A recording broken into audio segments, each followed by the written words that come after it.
మహాశివరాత్రి పర్వదినాన్ని పురస్కరించుకుని పశ్చిమ గోదావరి జిల్లా భీమవరం పట్టణం పరిసర ప్రాంతాల్లోని శివాలయాలు భక్తులతో కిటకిటలాడాయి. ఇక భక్తులు వేకువజాము నుంచి ఆలయాలకు చేరుకుని ప్రత్యేక పూజలు అభిషేకాల్లో పాల్గొన్నారు. యనమదుర్రులోని శ్రీ పార్వతీ సమేత శక్తీశ్వర స్వామి ఆలయంలో ప్రధాన అర్చకులు మధ్యరాల వీర వెంకట సత్యనారాయణ ఆలయ ఆధ్వర్యంలో మహాశివరాత్రి ప్రత్యేక అభిషేకాలు ఘనంగా నిర్వహించారు.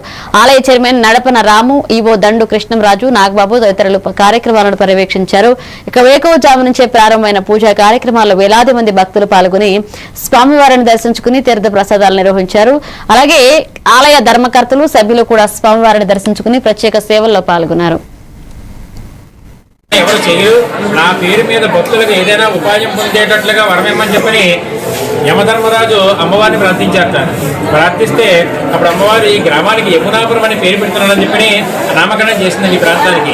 అందుకే పూర్వకాలంలో ఈ ఊరి పేరు యమునాపురం, తర్వాత యమపురి, నేడు యనమదుర్రు అనే పేరుతో పిలువబడుతుందండి.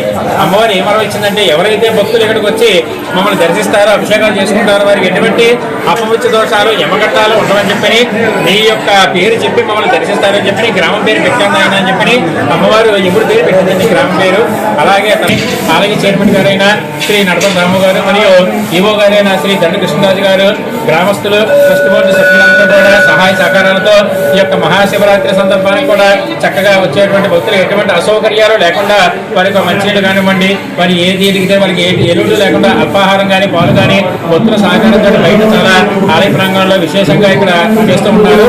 ఈ యొక్క భక్తులందరూ కూడా చాలా విశేషంగా ఎక్కడికో కూడా వచ్చి స్వామివారిని దర్శించి కోరికలు నెరవేరుతాయండి. ఈ వీడియో చూసిన ప్రతి భక్తులు కూడా కుటుంబ సమేతంగా విచ్చేసి ఆలయానికి విచ్చేసి స్వామివారి యొక్క అనుగ్రహానికి, అమ్మవారి అనుగ్రహానికి పాత్రలు కాగలని కోరుచున్నాం. సర్వే జనా